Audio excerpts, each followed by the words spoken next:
सबसे इंपॉर्टेंट है रिवीजन। क्यों? नहीं तो आगे आगे पाठ पीछे सपाट, आगे आगे पाठ पीछे सपाट, आगे आगे बढ़ते जाओगे, पीछे का भूलते जाओगे। फिर जब तुम पुराना उठाकर देखोगे, फिर तुम्हारे उस वक्त हाथ पांव ठंडे हो जाएंगे, क्योंकि उस वक्त तुम्हें लगेगा ये कुछ नहीं याद है, हमें कुछ भी नहीं पता, हमें कुछ भी नहीं याद है।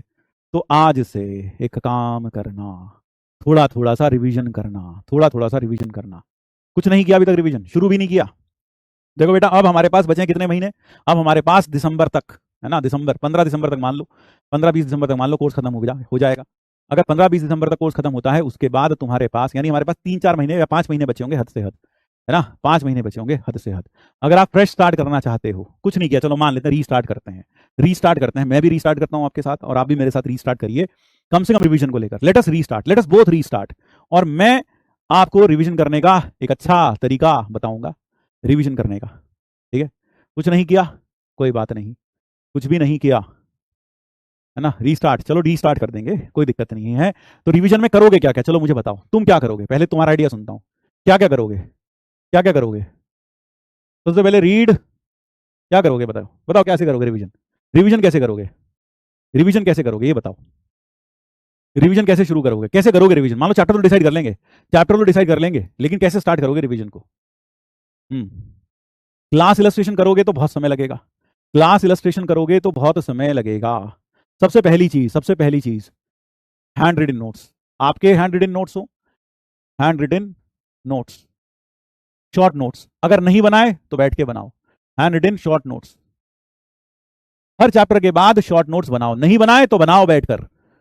सबसे पहले शॉर्ट नोट्स बनाओ, पूरी पीडीएफ खोल लो, हैंड रिटन नोट्स जो मैंने दिया वो खोल लो, और एक एक पॉइंट खुद लिखो, एक एक पॉइंट खुद लिखो, है ना। रीड हैंड रिटन नोट्स या write handwritten notes, I would rather say write short notes. सबसे पहले तो शॉर्ट नोट्स लिखो हर चैप्टर के, राइट शॉर्ट नोट्स।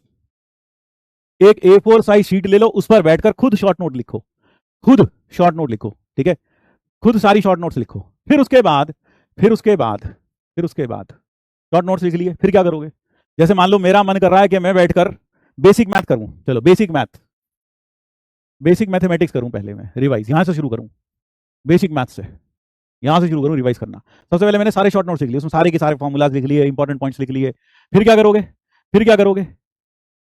फिर क्या करोगे?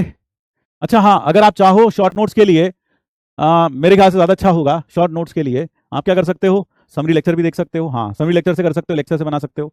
ज्यादा अच्छा होगा कि पीडीएफ, देखो यार फिर भी मैं कहूंगा कि class note short notes PDF, solved PDF से बनाओ, सॉल्व्ड पीडीएफ से, सॉल्व्ड पीडीएफ से बनाओ, इससे बनाओ शॉर्ट नोट। उसमें क्या होगा, उसमें आप कुछ क्वेश्चंस के अच्छे पॉइंट्स वो भी लिखो, सब कुछ लिखो उसके अंदर, है ना। और शॉर्ट भी होने चाहिए, ध्यान रखना, ऐसा नहीं अननेसेसरीली लॉन्ग हो जाए, वो शॉर्ट भी होने चाहिए। समरी लेक्चर से बना सकते हो, समरी लेक्चर से बना सकते हो। अच्छा, ये करने के बाद क्या करोगे? स्टेप 1, स्टेप 2 बताओ, step 1, step 2। Step 2 solve PDF से बनाओ। उसमें फायदा क्या होगा? उसमें फायदा यह होगा, जो भी इंपॉर्टेंट पॉइंट्स होंगे, जो भी अच्छे पॉइंट्स होंगे क्लास में, है ना, कई बार क्वेश्चन अच्छे होते हैं, उनमें कोई नया आइडिया आता है, वो लिख लो। कितने पेजेस? ये लगभग आपके पास 2 पेजेस में हो जाना चाहिए। 2 पेजेस का मतलब 2 A4 साइज शीट में। व्हेन आई से 2 A4 साइज शीट, इसका मतलब क्या है? जैसे मान लो एक A4 साइज शीट ये है, एक ये हो गया, एक ये साइड हो गई, एक पन्ना पूरा भर गया, ऐसा ही एक दूसरा पन्ना, हद से हद 2 A4 साइज शीट, एक साइड पूरी भर दी, फिर ये वाली साइड भर दी, ये पूरा पेज हो गया, ऐसा ही दूसरा पेज। तो ऐसे 2 पेजेस में बनना चाहिए, ठीक है, हाँ, ऐसे ही 2 पेजेस में बनना चाहिए। फिर आप इसके बाद क्या करोगे? इसके बाद आप ASRQ मतलब क्लास इलस्ट्रेशंस को, एक बार ये शॉर्ट नोट्स बन गए आपसे, एक बार ये शॉर्ट नोट्स आपने बना लिए, है ना, हाँ, नॉट पॉसिबल। 4 पेज हो गए ना, एक तरीके से 4 पेज हो गए, हाँ 4 पेज हो गए ना, 4 पेज हो गए, 1 2 3 4, 4 पेज हो गए ना बेटा, एक तरीके से देखा जाए तो 2 पेजेस का मतलब है 2 लीव्स, ठीक है। फिर क्या करोगे? फिर ASRQ, मेरे ख्याल से ज्यादा अच्छा रहेगा read solved PPT. Solved PPT, read का मतलब क्या होता है? Read solved PPT, rough copy के साथ लेकर बैठो, रफ कॉपी, सॉल्व्ड पीपीटी देखो, सॉल्व्ड पीपीटी पूरी उठा लो, पूरी की पूरी सॉल्व्ड पीपीटी, और रफ कॉपी में उसके सवाल करते, जो भी लगे थोड़ा मुश्किल, रफ कॉपी के साथ बैठकर थोड़ा सा पेन चलाते जाओ, पेन चलाते जाओ, ठीक है, हाँ थोड़ा सा पेन चलाते जाओ, यार मैं तो ऐसे ही करता, देखो क्यों, अगर मैं अपने चैप्टर को वापस उसी एक्सीलेंस पर लाना चाहता हूं जिस पर वो पहले था। याद करो जब मान लो तुमने बेसिक मैथ्स पढ़ा होगा, उस वक्त पढ़ते हुए वो एक अलग लेवल पर होगा, अलग लेवल पर शूट कर गया होगा वो चैप्टर। लेकिन जब जैसे से आगे बढ़े फिर वो धीरे धीरे करके नीचे आता चला जाता है, क्योंकि हम भूलते चले जाते हैं, डिके होता जाता है ना, मेंटल डिके होता चला जाता है, तो हम भूलते चले जाते हैं। ठीक है, हाँ। तो आप क्या करो, सॉल्व पीपीटी लेकर बैठो, रफ को पढ़ते रहो, बल्कि पहला क्वेश्चन ये हो गया, ठीक है, ये तो आसान है, हो गया, दूसरा हो गया, आसान है, ये भी हो जाएगा, ये वाला आइडिया देखा, उसमें आइडिया देखा, अच्छा सा बढ़िया लगा, तो शॉर्ट नोट्स में भी लिख लिया कहीं ना कहीं, और रफ कॉपी में थोड़ा सा पेन चला लिया। यानी सारे सवाल सॉल्व नहीं करने, सारे सवाल सॉल्व नहीं करने, बार बार बोल रहा हूं, सारे सवाल सॉल्व नहीं करने हैं, बस आपको पीपीटी के थ्रू जाते हुए देखना है कि हाँ भाई, है ना, ठीक, ठीक है। तो आप ये करोगे तो ज्यादा अच्छा होगा। कितना समय लगना चाहिए, आप रोज का इसमें एक लेक्चर मतलब कितना लगा दो, मान लो अगर आप इसमें सॉल्व पीपीटी में आपको मतलब 7 डेज दे दूं, 7 दिन, 7 डेज, शुरू में 10 डेज देते हैं, चलो 10 डेज, चैप्टर कोई बड़ा सा रखेंगे, लेकिन 10 डेज देता हूं करने के लिए, 10 दिन, एक चैप्टर दे रहा हूं, एक चैप्टर, ठीक है, हाँ। रोज लगभग कितना, रोज लगभग 10 दिन दे देता हूं, 10 दिन में करते रहो धीरे धीरे करके, ठीक है, हाँ। रोज आप आधा घंटा भी देते रहोगे, 1 घंटा भी देते रहोगे, बहुत है, 1 घंटा भी देते रहो, 1 घंटा।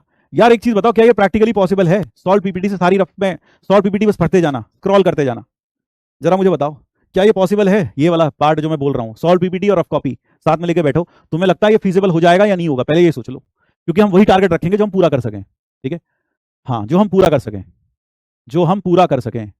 आप लगभग आधा घंटा तो रोज का दो, आधा घंटा 1 घंटा रोज का दो, क्या ये पॉसिबल है? अगर तुमने ये काम कर लिया तो तुम्हारा मैथ्स उसी लेवल पर हर चैप्टर में वैसे ही पहुंच जाएगा जैसे पहले था। होता क्या है, हम जैसे जैसे आगे पढ़ते हैं, जैसे जैसे हम आगे बढ़ते हैं बेटा, होता क्या है, आगे बढ़ते बढ़ते, यार मैं तो पता यही करता हूं, मैं अक्सर में अगर मैं अपनी जगह मतलब तुम्हारी जगह मैं अपने को रखकर देखूं, तो मेरे पास अगर सॉल्व पीपीटी होती तो मैं सारी के सारे सवाल एक बार बस ऐसे देखता कि पहला, हाँ यार ये हो गया, आसान है यार, इसमें बेस चेंजिंग फॉर्मूला लगा दिया, हो गया, या फिर स्ट्रेट लाइन का है, अच्छा हाँ एंगल बाइसेक्टर का फॉर्मूला लगाया, हो गया, ठीक है। अब लग रहा है कोई अच्छा सवाल है, थोड़ा बहुत पेन चला लेता मैक्सिमम, और अटकता तो वहां से देख लेता, मैं ये नहीं लेता अपनी ईगो पे, मुझसे सॉल्व क्यों नहीं हो रहा, मुझसे सॉल्व क्यों नहीं हो रहा, नहीं हो रहा देख लेता, क्योंकि भाई ये है मेरा रॉ मटेरियल है, इसी रॉ मटेरियल से मैं आगे क्वेश्चन सॉल्व करूंगा जो आईआईटी में आएंगे, है ना, हाँ, मैं इनको टेस्ट नहीं करूंगा, टेस्ट मेरा कहां होगा, एग्जाम्स में, टेस्ट में जो टेस्ट होंगे, ठीक,